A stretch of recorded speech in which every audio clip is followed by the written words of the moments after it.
Bonjour à toutes et à tous et bienvenue dans ce nouveau podcast. Nassourdine, qu'est-ce que tu as fait? Nassourdine, qui es-tu? Pardon, j'ai douté, j'avais peur, mais c'est normal, j'avais peur pour toi. Je me suis dit, Adesanya, il y a éteint, je sais combien de mecs.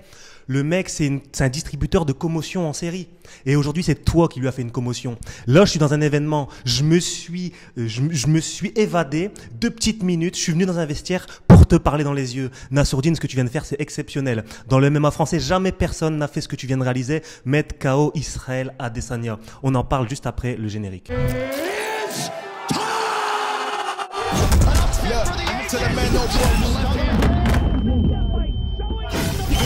Me, no need for the telephone hype. I got too much getting online. One rule, then I'm on site. Alors voilà les gars, de retour pour parler de cette performance XXL de Nassourdine Imavov. No Nassourdine Imanov, Nassourdine ou je sais pas quoi comme il le disait à la fin de son interview. C'est Nassourdine Imavov, il faut mettre du respect. Et les gars, vous pourrez me dire, oui tu changes d'avis, tu changes de veste. Je change pas de veste, j'avais juste donné un pronostic. Je pensais sincèrement qu'Israël Adesanya était au-dessus. Et c'est pour ça qu'on kiffe le MMA, c'est qu'on peut avoir des avis divergents, on peut voir un adversaire. C'est le principe des upsets. Et les bookmakers eux-mêmes se sont trompés. Ils n'ont pas misé sur Nassourdine. Il est venu, il a éteint. Et on comprend pourquoi les bookmakers de base avaient donné Adesanya vainqueur. Parce qu'en lutte, c'est une grosse défense de lutte. En striking, il n'a plus rien à en prouver. Et au sol, il y a beaucoup de personnes qui pensaient que Nassourdine allait gagner au sol. Mais au sol, Israël Adesanya, c'est une seule défaite. C'est une seule défaite contre Dricus du Plessis, comme je disais, qui était vraiment avec un cœur de lion. Mais là, Nassourdine, lui, il n'est pas passé par la soumission. Il est passé par la frappe létale. Il est passé par le boulet de canon. Il est passé par l'extinction des feux. Et après ce premier round assez difficile pour lui, je crois il tente 5 ou 6 amenés au sol et il se fait vraiment contrer sur tous. Moi, je me suis dit, là, c'est compliqué. C'est une très, très longue soirée. Nassourdine, il va potentiellement essayer de se ramener au sol et se fatiguer. Mais non, Nassourdine, ce qu'il a fait, c'est qu'il a bien mixé. Il a passé un premier round difficile. Selon moi, le premier round, il est clairement pour Israël Adesanya et ça, il n'y a pas beaucoup de gens qui vont pouvoir le nier. Mais il a su revenir dans le deuxième round avec un bras arrière. Avec un bras arrière, il n'y a pas laissé de place au doute. Dans le deuxième round, Adesanya n'a pas vu le jour. Il s'est pris son bras arrière, il n'y avait pas de place au doute, il était mort inerte. Et le dernier à avoir laissé mort inerte comme ça à Adesanya, c'est Alex Pereira. Poatan, on sait les points qu'il a. Est-ce que Nassourdine a une aussi grosse puissance de frappe? Je pense pas une aussi grosse puissance de frappe qu'Alex Pereira, faut peut-être pas abuser, mais en tout cas, on voit que sa puissance de frappe, elle est létale et elle a su éteindre Adesanya, là où beaucoup de personnes comme Whittaker, comme énormément de personnes, n'ont pas su le mettre en danger. Donc voilà, selon moi, c'est vraiment le plus gros exploit de l'histoire du MMA français. En termes d'importance de combat, je mettais Cyril Gane contre John Jones. Juste en dessous, Cyril Gane contre Ngannou. Et juste après, je venais avec Nassourdine contre Israël Adesanya.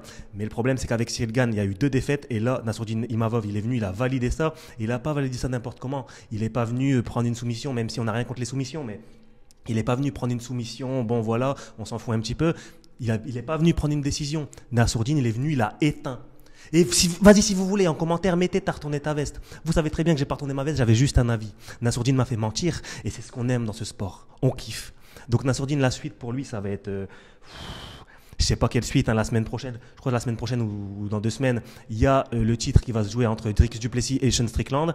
Il y a aussi Khamzat qui est dans la boucle pour prendre la ceinture. Est-ce que Nassourdine va pouvoir se positionner? Honnêtement, pour moi, il peut clairement se positionner. Tu viens d'éteindre Adesanya. Il n'y a personne qui a fait ça, si ce n'est Alex Pereira. Franchement, la suite, elle s'avère radieuse. Enfin, elle s'avère. À chaque fois que je fais cette erreur-là, elle s'annonce radieuse, la suite pour Nassourdine Imavov. Et je suis content qu'il m'ait fait mentir. Franchement, même sur Twitter, je disais j'ai très peur pour Nassourdine.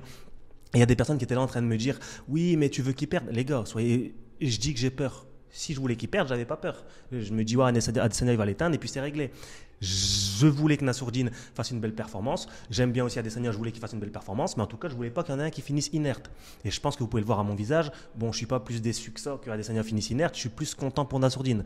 Donc vraiment, félicitations à lui. La suite pour lui, comme je l'ai dit, c'est potentiellement la ceinture face soit à Dricus du Plessis, à Sean Strickland ou pourquoi pas face à Khamzat Chimaev qui lui va venir essayer de se positionner pour combattre pour la ceinture avant lui. Est-ce qu'il va rester patient? Il va attendre que l'UFC lui dise bon c'est ton tour, ou alors est-ce que l'UFC va avec la performance, parce qu'on sait l'UFC aime les finishes, aime les combattants qui sont toujours prêts. On le sait, Nassourdine à chaque fois qu'on lui propose un combat il dit jamais non. Nassourdine à chaque fois il est toujours là et là c'est vraiment un gros finish et honnêtement je ne pensais pas qu'elle allait pouvoir le finir. Je pensais qu'elle allait peut-être pouvoir lui mettre une soumission. La décision, j'y croyais pas. Mais un KO comme ça, j'y croyais vraiment pas. Et je suis content qu'il m'ait fait mentir. Donc en tout cas, très très grosse performance de Nassourdine Imavov. On voit un Nicolas qui a fait un très gros travail avec lui. Et c'est comme je disais sur Twitter, hein, il ne faut pas essayer de striker avec Adesanya, il ne faut pas que lutter. On l'a vu dans le premier round, sur les phases de lutte, ça a posé problème parce qu'Adesanya a tout défendu. En striking, ça a posé problème parce qu'Adesanya il touchait bien et il commençait à faire un travail de sap au niveau de la jambe avant de Nassourdine. Ça pouvait être compliqué si ça durait dans les rounds. Et Nassourdine, lui, ce qu'il a fait, il a mixé et il est venu punir avec une anglaise létale et franchement magnifique. Félicitations à lui, félicitations à son coin, félicitations à son training camp, félicitations à tout le monde. Honnêtement, vous avez fait quelque chose de grand et ça restera marqué dans l'histoire du MMA français à tout jamais. Franchement, ce que tu viens de faire, c'est magnifique. Maintenant, est-ce que Israël Adesanya est fini? Ça, je pense qu'on en parlera dans un autre podcast. Ça semble être la fin pour lui, hein. On savait qu'Israël Adesanya n'avait pas le droit à l'erreur, sinon il allait potentiellement être, entre guillemets, comme on dit, finito. Et là, je pense que une défaite contre Sean Strickland, vas-y, une défaite contre Duplessis, ça commençait déjà à être dur. Et là, une défaite contre Nassourdine qui, dans la tête des gens, n'était pas vu comme le favori, ça peut marquer vraiment une fin de carrière. En tout cas, Israël Adesanya, merci pour tes loyaux services, mais place à la nouvelle garde. Et Nassourdine Imavov a envoyé un message extrêmement fort à la catégorie. Les gars, s'il vous plaît, dites-moi ce que vous en pensez, dites-moi ce que vous avez pensé de ce combat.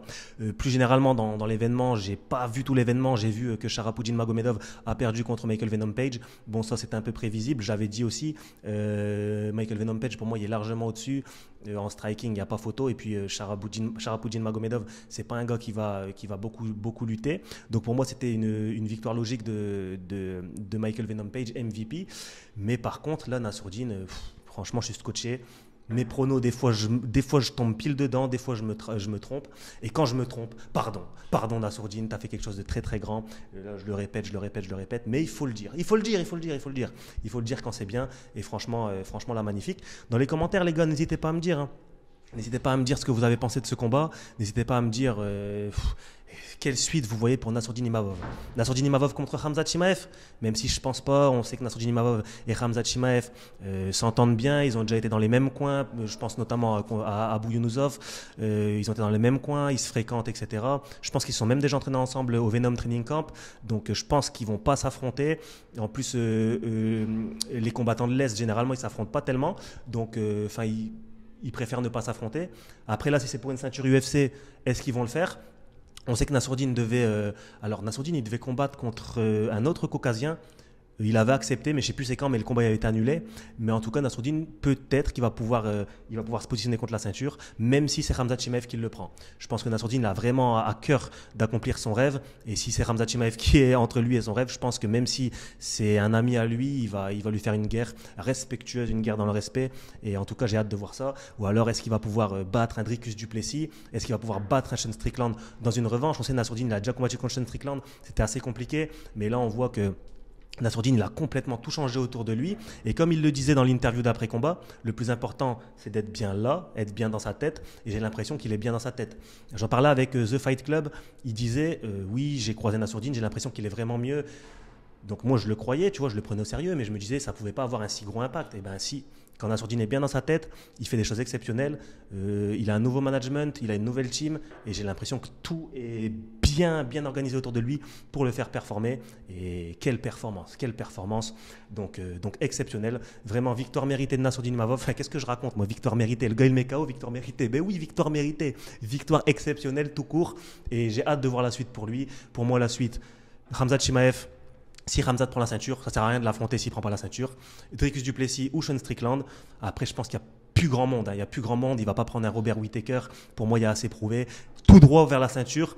Plus gros exploit de l'histoire du MMA français, me parlait personne d'autre. C'est Nassourdine Imavov pour l'instant. Après, on peut voir Manon Fiorot, si elle combat pour la ceinture, elle ramène la ceinture. Mais en tout cas, Nassourdine Imavov, pour moi, ce sera peut-être le premier à ramener la ceinture en France. En tout cas, c'est tout ce qu'on lui souhaite. N'hésitez pas à dire ce que vous en pensez en commentaire. N'hésitez pas à soutenir Nassourdine dans les commentaires et à liker la vidéo. On se dit à la prochaine. Ciao. À vous abonner à la chaîne aussi. On se dit à la prochaine. Ciao.